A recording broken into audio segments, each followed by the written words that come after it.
Hi, everyone. Judge Andrew Napolitano here for Judging Freedom.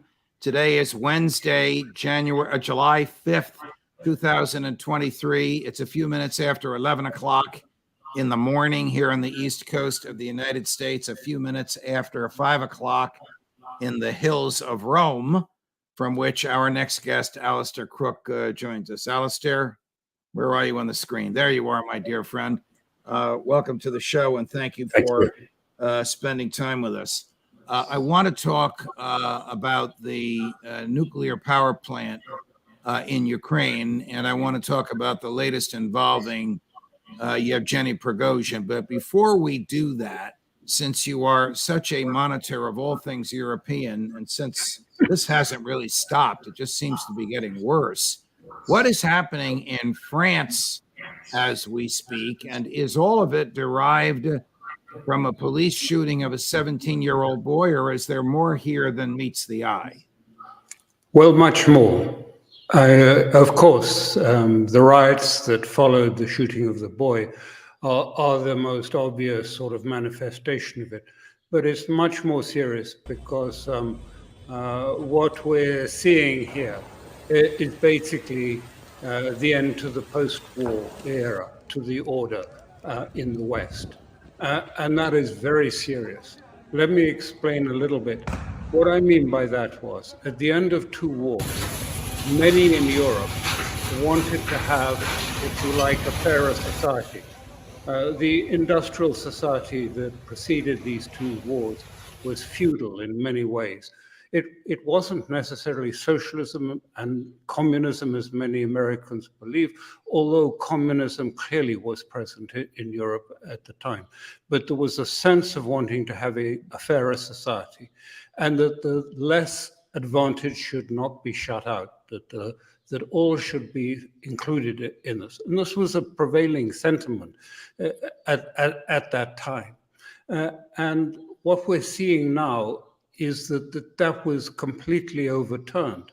It was, first of all, it really started in the 80s when we had the sort of extremists from the Chicago school coming and telling everyone that, financialism, financialized, hyper-financialized neoliberal society was the answer.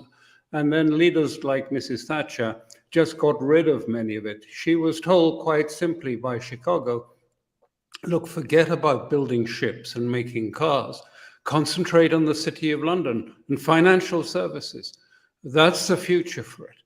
And of course, that was associated not only by a neoliberal takeover, if you like, a neoconservative takeover, but by the attrition of all that sort of safety net that people had come to rely on for health. And did the same thing happen in France, the attrition of the safety net? Are these rioters rioting because they want more stuff from the government? Of course. I mean, I'm not saying that it didn't go awry in many ways, but equally, what happened with that was by moving very much towards a consumer-based economy, we neglected the real economy and the jobs that it provided. The more it became, we capsized, the more it came to be an economy about what you buy and not what you make. Now, let me stop you for the real jobs that were coming. And let me just interrupt you for a moment, Alastair, because when I first saw this clip that we're running now, I thought it was Ukraine. It's not, it's Paris. That's right. It's Paris burning like this. What is the government doing, if anything, to stop this? It can't. And it is unable to stop it because this is the critical thing. It's losing control over the security forces. The police issued a statement. The police union issued a statement shortly after it started, saying that we have to confront this. We have to crush the vermin. They called it that. They said, we have to crush the vermin, which of course was the immigrants that were basically at the root of the rioting. Now it's changed, and now we're getting white vigilantes, French vigilantes, understandably wanting to protect their property, wanting to protect their shops, and they are going out to contest this. military leaders have sent a letter to the president saying, unless you control this violence, unless you stop the rioting, we are going to do it for you. And it's a challenge to the government. And the answer, and the quick answer to what you said is, why is it so serious, is there is no answer to this. I mean, this is a problem. I mean, we had all those riots in Paris before, which were not about immigration necessarily, but they were about the economic system, which has been slowly deteriorating and slowly becoming more and more financialized and capsizing away from a real economy, which is the real economy which provides people with a job, ability to live, to buy a house and a car. And well-paid jobs now in Europe are far and few between if you're not in a bank or in one of those financialized elites. So how to get the economy back onto some sort of balance? You know, this was all seen in the 18th century. Friedrich List, the famous German economist who took issue with Adam Smith, he said, you know, if you end up with an economy that is which is predicated upon buying, i.e. a debt-based economy, if you do that, eventually you will constrain the real economy so that it is not able to support people, not able to support the people that want to have jobs in the future. So our colleague and friend who appears on the show once a week, Colonel Douglas Macgregor, though a military man, is, like you, a historian. And he predicts that President Macron will not serve his full 6-year term, to which he was just reelected last year. Do you share in that gloomy prediction? I share with the fact that he is being warned now, both by the police and by senior. You remember a number of senior French generals wrote to the president I think about a year ago, saying, if you don't do something, we'll have civil war in France. The president ignored that, and the president took action against the people that signed it. Now there's a new letter saying, if you don't do something about it this time, we are going to take over and we are going to sort this out. And so it is very serious. Can he survive this? I just want to add one thing, which I think is very important, is everyone thinks, first of all, it's, you know, that the French are disposed to rioting. It's not just that. You will see soon that the Conservative government in the UK is likely to suffer a catastrophic electoral failure. Why? Because of immigration, and the same issues that are in France are there. Why are we having the same changes taking place in France? That original social pact that came about after the war has gone, and it went largely because of the shift towards neoliberalism, which was accompanied by attrition of the whole of the social services, the health services, the educational system. And it led to, if you like, the plundering of the economy for financialized gain. And, you know, I'm not really, you know, this isn't a sort of a political point I'm trying to make for a particular economy. But, you know, this is the result, this is the facts on the ground, which are plunging Europe into a series. Where's the alternative? Not on the left, not from the communists. Where is the alternative? Anyone who says something about, you know, the economy and the need to actually get back to something of a real economy as well is described as far right extremist. Right. One last observation, sort of question on France, and then we'll get to President Zelensky's latest diatribe. Is the solution in France authoritarianism on the right? Is it Marine Le Pen? Oh, I think she's gained enormously. Unfortunately, of course, I mean, you know, what this is going to do is increase the tensions with the immigrant community, particularly the North African community, which has been bad for years in France. And there are the same problems in other parts of Europe. But of course, it's going to cause, look, here in Italy, every weekend, we get the equivalent of a small town arriving on the islands off the south of Italy, on Lampedusa or Palanteria. You get sometimes as much as 30,000 immigrants turning up on ships which are chartered to bring them in specifically illegally. And when you look at the videos, they're young men.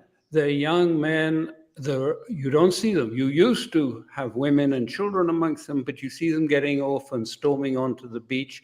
They break up the beach chairs, they smash things a bit, and then they take off up into the town. How does any country, we don't have spare sort of small towns sitting around in Europe that you can just put these people to. They go into a camp and then they become more bitter and more angry. And many of these people, because I know this because I followed and was visiting Syria during the war there very often, many of the people come from areas where there's been climate change, depleted the agriculture of those areas. They've been bankrupt. They came into the city. These were the fertile ground for ISIS. Many of these people are not, I'm saying ISIS, but they're culturally attuned in that direction. Yes, it's not a pleasant problem that either the police or the authorities are facing. And what does you say, what is Macron's answer to it? He says, well, we must all sit down and try and talk together. And, you know, I'm not sure, I mean, that may keep it for a little while, but it's the major problem facing Europe. And it's causing not only just that breakdown, but new patterns of voting, new alignments. I think the old alignments, right, left, are over. I think the class alignment is gone in a way. We're talking about values now. People who stick with traditional values, family values, if you like, family values about saving the country and the family and things are on one side. And then on the other side, you have, if you like, the zealots who are talking about a woke world and a green world that seems extreme to ordinary citizens of Europe. You'll be familiar with what I'm talking about. Of course. To the other major crisis facing Europe as we speak, which is, of course, the war in Ukraine. Here's President Zelenskyy yesterday with an English translator.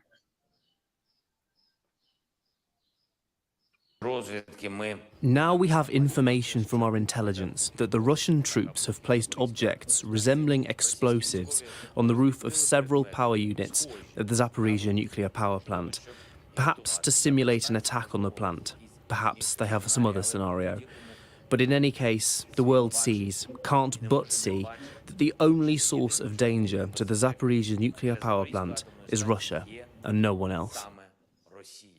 Does he expect us to believe that the Russians would destroy themselves by detonating a nuclear power plant? Or is this a false flag timed to influence the meeting of NATO foreign ministers next week, at which the prospect of Ukraine membership in NATO will be front and center? Absolutely the last. I mean, it's totally untrue. There has been nothing of that. And the head of the Atomic Authority, Grossi, has said publicly in these last hours, and he said very clearly, listen, I've been there. It's not what I saw. We have people on the spot who are informing it. There are no weapons. There is no mining of the basement. There are no bombs placed on the power stations. By the way, the power stations are cold. They're not hot. It's only the cooling system that's really running at the moment.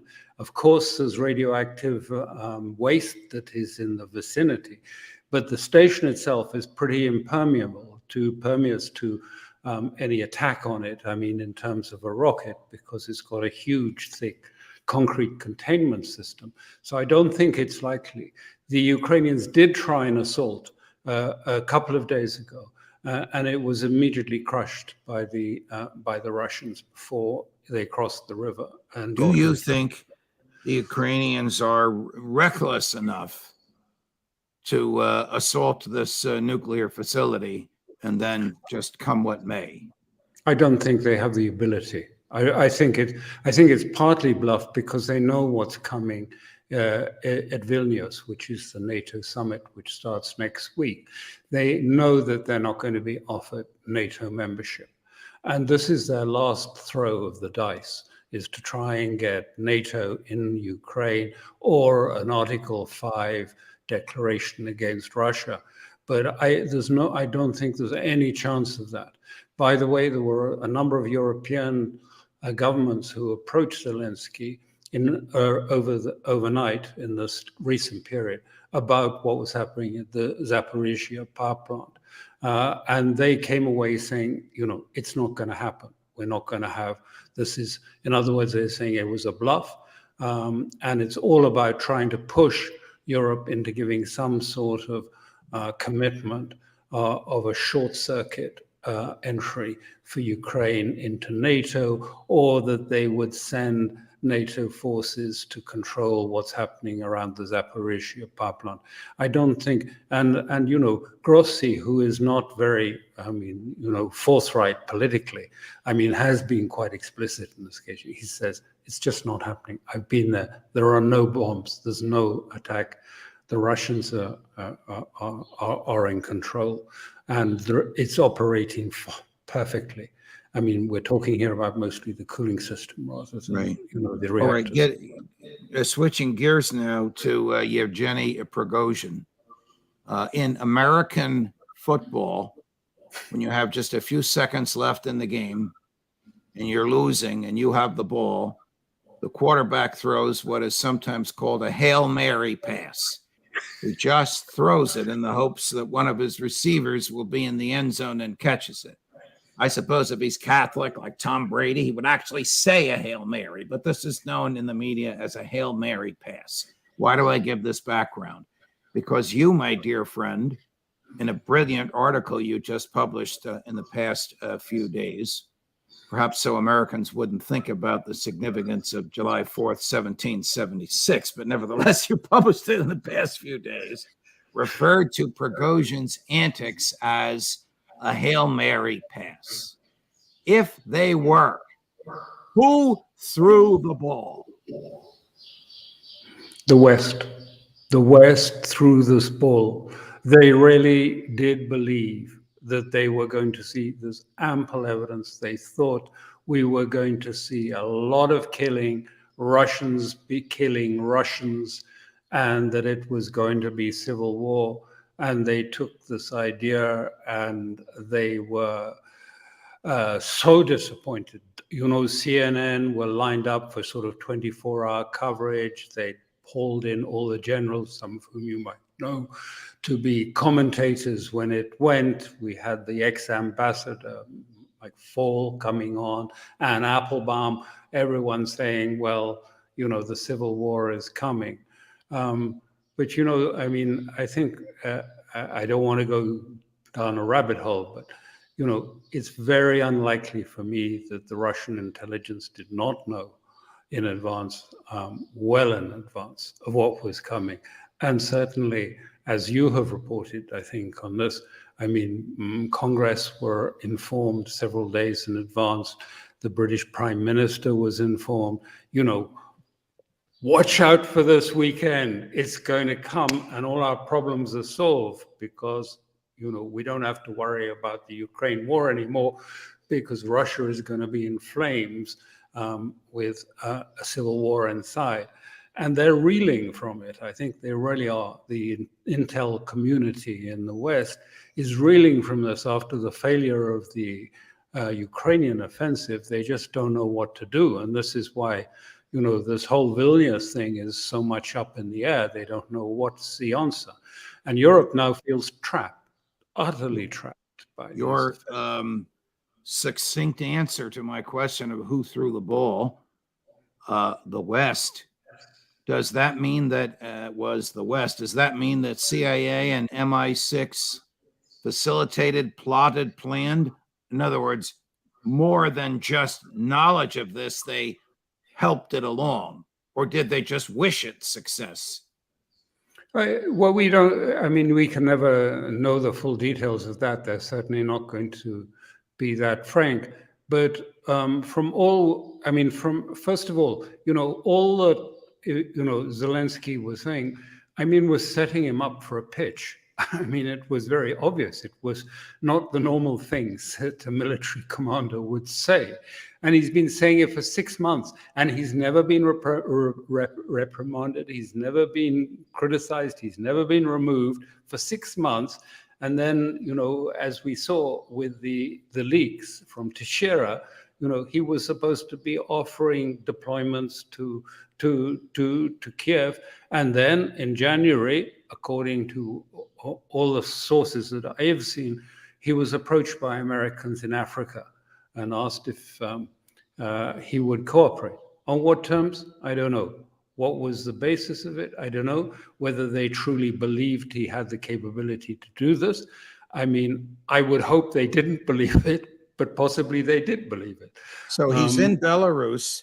Is he there because it's convenient for President Putin not to have him in Russia? Is he there because he's going to be interrogated and prosecuted? Or is he there to reestablish Wagner to provide more assistance for the Russian military, perhaps if they have to assault Kyiv? Yeah, I think that, I mean, as far as I understand it, he's sort of actually toing and froing at the moment with Moscow. I don't know. But I think, I don't know that's going on at the moment. There's sort of having to sort out the legal aspects of Wagner and what they're going to do. But I think quite clearly, Lukashenko is going to use them. There are already substantial numbers of regular Russian troops in Belarus, and either they can be quite close to Kiev, or if there's going to be, as seems likely, because there's been a large movement of Russian forces along the border with Kharkov province. And in either case, having Wagner there with their special skills, they don't have the full skills of an army, but with their special skills of, storming cities, storming areas, they would probably be very useful indeed there. I don't think, by the way, there's any intention to storm Kiev, even with this big mobilization we have now. To take a city of several million is not easy. I mean, it takes huge manpower. I wouldn't be surprised, though, if they wouldn't just surround Kiev at some point and say, well, what are you going to do now? Because there's a lot of forces there. They would be sort of bottled up, and I think they are not looking to have casualties. I think they're just waiting to see when the point comes when the whole of the Kiev project implodes. And how much longer do you think this will remain a hot war before it's either a stalemate or the Zelenskyy government flees Ukraine? I think probably, I don't know, sometime into August. I think I don't think it's in the Russian interest for it to go on another year, which might be the conclusion to that. It's not going to be a stalemate because it's not in the Russian. It's certainly not. First of all, Lavrov has said they're not going to have a frozen conflict. Why should they? I mean, this is what happened after the Maidan coup.